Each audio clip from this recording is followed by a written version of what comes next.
Finding inner peace on the island of Bali, a transformative journey in Ubud, Indonesia. I dragged myself off the plane and into the humidity of Bali at the Gusti Ngurah International Airport in Denpasar. I was happy to have a few days to myself, despite being exhausted. It was mid-September 2017, and I would be getting on another plane in a little over a week. That flight would last far longer than the 4 hours I had just endured. The last few months had been rough. My days were filled with packing up my home in Perth, Australia, and moving in with friends as I prepared to leave for a new life in the US. Months of meticulous planning, packing, and a spate of goodbyes had left me depleted. Standing in the queue to passport control in the un-air-conditioned airport, fanning myself with my passport, I allowed some of the stress of the previous few months to drip from my body. The main reason for the quick trip across the Indian Ocean was a wedding. I'd been staying with friends as they planned their celebration on the equatorial island and was invited to attend. The wedding was in 4 days, but I was desperate for some time alone, so took the opportunity to spend a few days in Ubud before grabbing a ride across the island to Candidasa. I poured myself gratefully into the pre-arranged cab and allowed the driver to chauffeur me 90 minutes to my little budget resort surrounded by rainforest. I'd heard so much about this spot.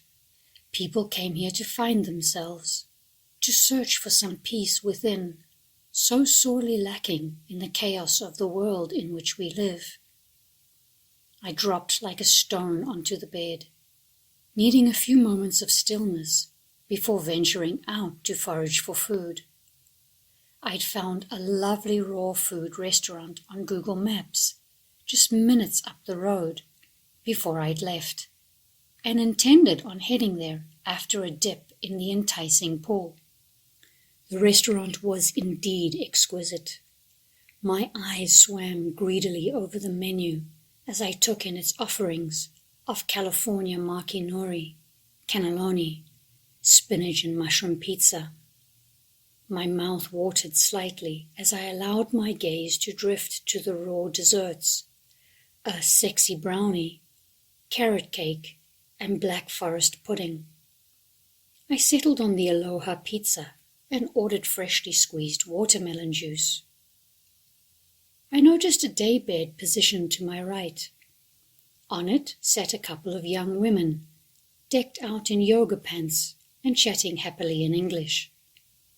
It seemed that this was their usual hang, which made sense considering the yoga studio located on the floor above. I smiled as I listened to their chatter, bursting with the exuberance of youth, feeling relaxed and free for the first time in a while, happy to be alone and in my own space. I hired a driver called Dua. It means two in Indonesian. He explained to me that many Indonesian parents name their children after numbers based on the order of their birth. A family of 5 may have children named 1, 2, and 3, Satu, Dua, and Tiga. He was kind and patient, traits I had repeatedly experienced in Bali, and I appreciated his gentle nature. After a rice terrace, sampling some luwak coffee, and a visit to the famous Pura Puseh Batuan temple, my guide took me to the one place he said I couldn't miss, the Tenganungan waterfall. It was here that I had a transcendent moment. As I wandered down the steep stairs to the pool where the cascade emptied itself, I watched as revelers splashed water over each other, yelling and laughing as they stood beneath the crashing water. To my left were incredible wooden and stone structures created by locals. Golden umbrellas with yellow tassels adorned the structures.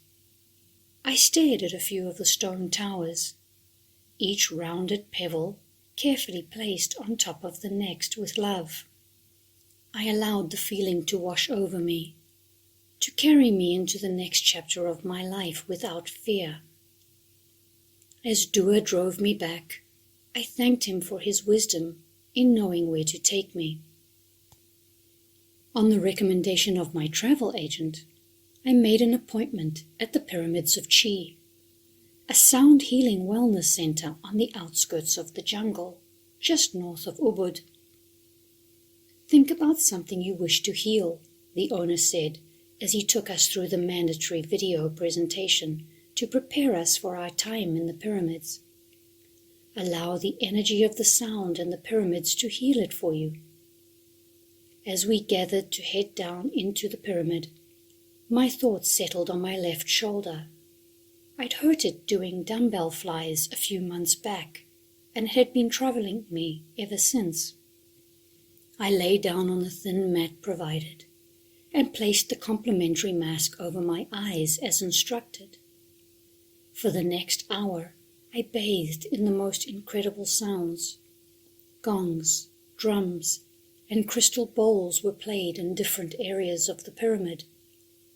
As our guide moved around the room, he manipulated the instruments over each of us. Clang. A deep, resonant, metallic sound emanated to my right as he hit a gong gently. I felt safe and let out a breath I hadn't realized I'd been holding. My body responds to sounds. It always has. I melted into my mat as I bathed in the sound bath, coming from his skilled hands. Then it was time to awake, to leave the cocoon that had been created. Reticently, I walked out of the pyramid, not quite sure I wanted to join the world again, yet feeling renewed, my partially frozen shoulder gone. As were many of my worries and fears of the impending life change. I'm not naive. I knew that many would return as I faced the challenges of the next few months. But in that moment, I had none. Leaving for the wedding in Candidasa the next day, I felt a sadness I hadn't felt in some time. Ubud had been transformational. I'd expected a relaxed and carefree trip, but not the inner peace I found there. My life was shifting. At the time, I couldn't possibly know how much it would change, and in ways I could never imagine. But it was changing nonetheless, and it was daunting. 7 years ago, I took a giant leap from stability into the unknown. And while my journey has been mostly treading water, the sights and sounds of Ubud created a peace within me that has never left.